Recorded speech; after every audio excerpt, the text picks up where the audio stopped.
Hi friends नमस्कार मो निर्मल स्वागत जनाऊँ आपण मो चैनल को। तो फ्रेंड्स जदि आपण माने एक नुआ यूट्यूब चैनल क्रिएट करछंती एवं सेतरे किछि भलो भलो नुआ नुआ वीडियो अपलोड करिया पय चाहछंती किंतु आपण माने अपलोड कला बेले जदि आपण मानकर वीडियोटी फुल स्क्रीन रे अपलोड करि पारो नांती ताहाले आपण माने ओरी होबा आवश्यक नै किछि चिंता करबा आवश्यक नै मु आपण मानको पाखको नै आसी सॉल्यूशन से सॉल्यूशन को देखि आपण माने वीडियोटी को फुल स्क्रीन रे अपलोड करि परिबे एवं आपनकर चैनल को ग्रोथ करि परिबे। दया करी वीडियो को स्किप करिवे शेष पर्यंत देखिबे तार सॉल्यूशन आपण मानको मु बता देबे ए वीडियो रे। तो वीडियो को स्टार्ट करबा पूर्व मु कहि रखुची जदि आपण माने मो चैनल रे नुआ एवं चैनल को सब्सक्राइब करि नाथि ताले चैनल को सब्सक्राइब करि नियंतु एवं पाखर थिबा बेल आइकन को दबाइ दियंतु जा फल रे आपण माने मो वीडियो रो नोटिफिकेशन आपण मानको पाखरे सर्वप्रथम पाई पारे आपण माने मो वीडियो को एंजॉय करि पारिबे। तो फ्रेंड्स मु वीडियो एडिटिंग करिया पय काइन मास्टर ऐप टी को यूज करूची। आपण मानको ए ऐप टी गूगल प्ले स्टोर रे मिल जिवो। प्रथमे आपण माने काइन मास्टर एप्लिकेशन टी को ओपन करिवे तापर ऊपर थिबा क्रिएट न्यू रे क्लिक करि नेबे तापर आपण माने एठी आपण मानको रेशियो टी को सिलेक्ट करिया पय पड़ियो।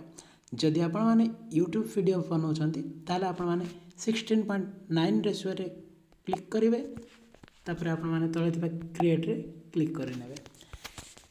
फ्रेंड्स मन रखंतु प्रथमे आपण वीडियो एडिटिंग कला बेले इमेज एसेट रे क्लिक करी आपण माने एक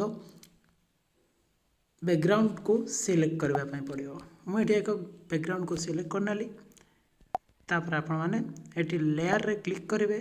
लेयर रे क्लिक कला परे आपण माने प्रथम ऑप्शन मीडिया रे क्लिक करिवे तापर आपण माने जो वीडियो टी को एडिट करिया पय चाहछंती जो वीडियो टी आपण माने YouTube रे अपलोड करिया पय चाहछंती सेही वीडियो टी को आपण माने सिलेक्ट करनेबे। सिलेक्ट कला परे आपण मानको स्क्रीन रे एमिति आसी जिवो।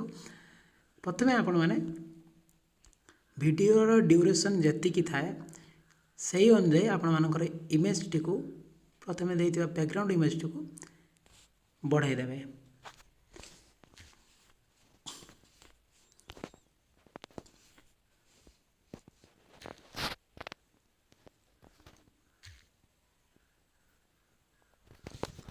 बढ़ाई नेला परे आपण माने एठी वीडियो रे क्लिक करी स्प्लिट स्क्रीन रे आपण माने क्लिक करनेबे।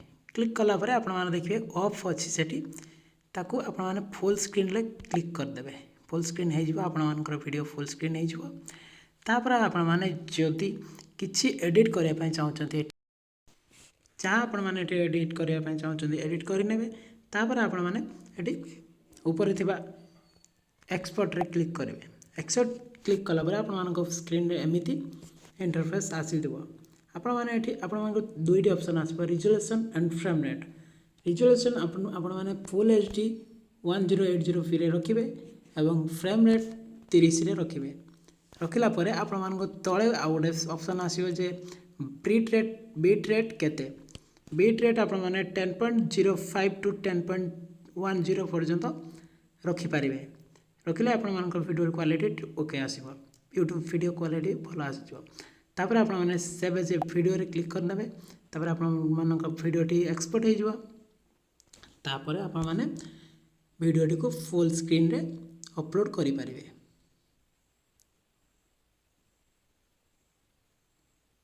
देखंतु वीडियो टी एक्सपोर्ट हे गेला तापर आपण माने एठी शेयर करी यूट्यूब रे अपलोड करि परिबे। फ्रेंड्स आशा करे आपण मानक पई वीडियो टी हेल्पफुल रहिथिबो। जदि आपण मानको वीडियो टी भलो लागिथिबो ताले लाइक शेयर करबा को जमा करिवे नै और चैनल को सब्सक्राइब करिवे। पहिली देखाबो आगामी वीडियो रे। जय जगन्नाथ।